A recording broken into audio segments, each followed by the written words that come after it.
experience you need, or at least experience from my 40 years of life with D&D, or was that not having a life because I played D&D? Sometimes I'm not sure which.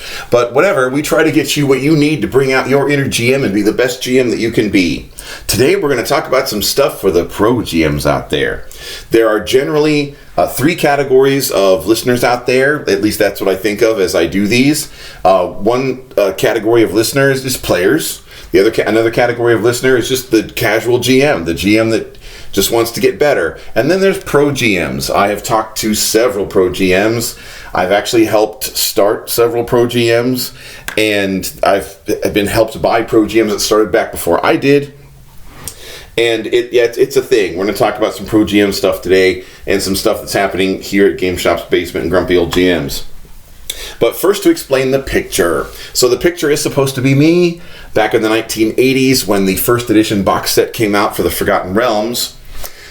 I was in high school, not afraid to admit it, and I was reading about, those of you who know me as a player know that most of my characters are elves, and so I was reading about the elves in the Forgotten Realms. There's moon elves, and in the physical description, they listed the colors of hair that they had, and one of the colors of hair that they had was blue.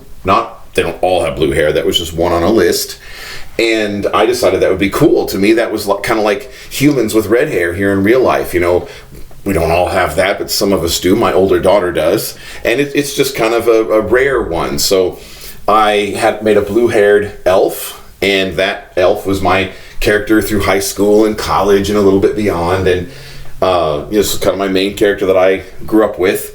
And so the picture here is supposed to be me, reading feedback from you. So I've read your emails, I've read your Discord posts, I've listened to you in voice chat and stuff, and I've taken some feedback that I definitely think needs to be acted upon. And this announcement is about that action that we're taking. And I hope that this experience helps other people out there who are pro GMing for a living. So, because that's what I'm doing. So we're going to let you peek behind the curtain here. And this is my income. This is it. This is what I do. I play games now for a living, or GM games now for a living. And so inflation's hitting us all. There's a certain level of moolah that we all need to have to pay our bills and everything. And so here at my house, we are pushing for an increase in clientele. And there was kind of a weird yo-yo effect. We would get more people, and then they'd kind of fall off, and we'd get more people, and then they'd kind of fall off. It was kind of a weird yo-yo effect. And so I did what, any smart business person would do. I started trying to figure out why by getting feedback. And I am so thankful to so many of you that talked back with me about what's going on and what your feelings were. And so that's why that picture there is me getting your feedback. And basically, it kind of comes down to a lot of people, play a few games with us, and then they just wouldn't feel that the table was necessarily fair. And this is kind of what they meant by that. What I've been trying to do here for a couple years is bring my home table to you guys. And I'm not necessarily a fan of like vanilla D&D. I was always taught, and they still kind of teach it to some extent, that the game is for your table and your imagination and what works for your players and what you guys groove on, and the rules are just a guideline.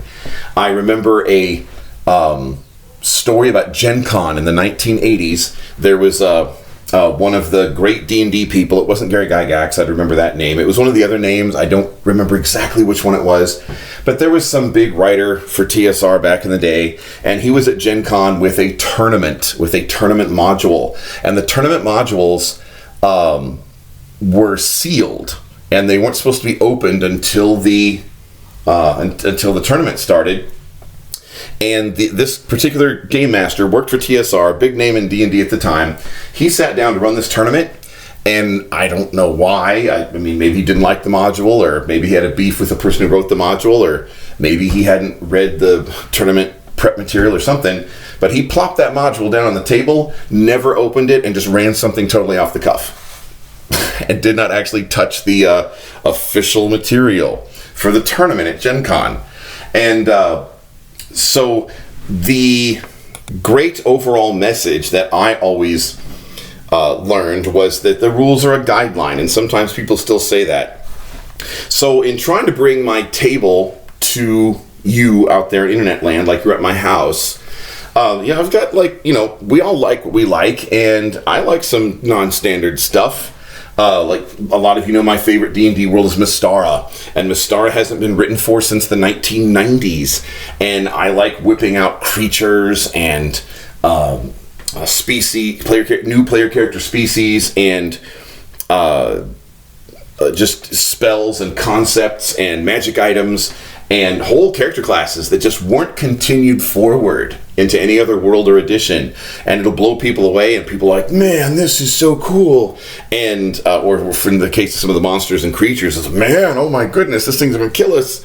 But yeah, no, Mystara's cool, right?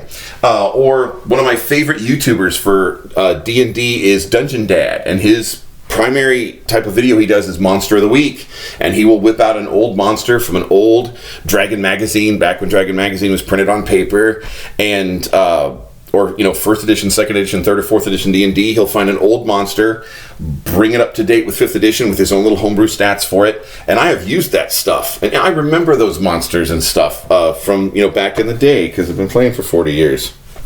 And he's actually come up with some that I never knew of, or some that I've forgotten, and I'm like, oh yeah, I remember that one.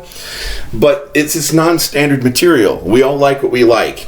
And so what's been happening when I get feedback from people is they tell me that, I have been allowing some things at the table that other players bring in from other campaigns, maybe some esoteric third-party book somewhere, and maybe that third-party company doesn't playtest for game balance as well as they should, but WotC doesn't do that either. 5th edition is like the least balanced D&D ever, but that's beside the point. Or maybe they bring in something from a homebrew game or something, and so people can, they don't necessarily feel that the table is fair.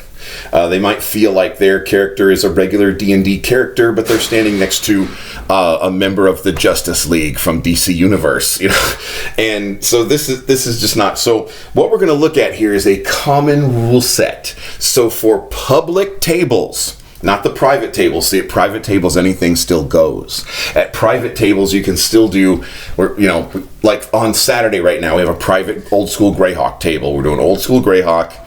And who cares what WotC says, because it's a private table. But for public tables, we are going to do standardized play, and for whatever rule set we're using. So if we're doing 5e D&D, the standardized play is Adventure League. If we're doing Pathfinder 2e, the standard rule set is Pathfinder Society. There's even most games that are currently in print have some kind of organized play, like Shadowrun has organized play. I don't remember what it's called. But and if a game doesn't have organized play, like if you wanted to start old school Essentials table or something, I'll be your Huckleberry. I'll contact the developers and see if we could start an organized play organization for them. Because most organized play organizations are volunteers anyway. And it all has to be started by somebody. But whatever rule set we're using, if we're using Castles and Crusades, or for playing, Star Trek or Star Wars or Stargate or Farscape, or if we're doing Dungeons and Dragons, any edition, Pathfinder, either edition, OSC, Osric, Basic Fantasy, whatever rule set we're using, for public tables, we'll use a standardized version of it, so that everybody can feel that the table is fair. And that the way the universe works, the way the game works, can be understood by everyone. And this is, public tables.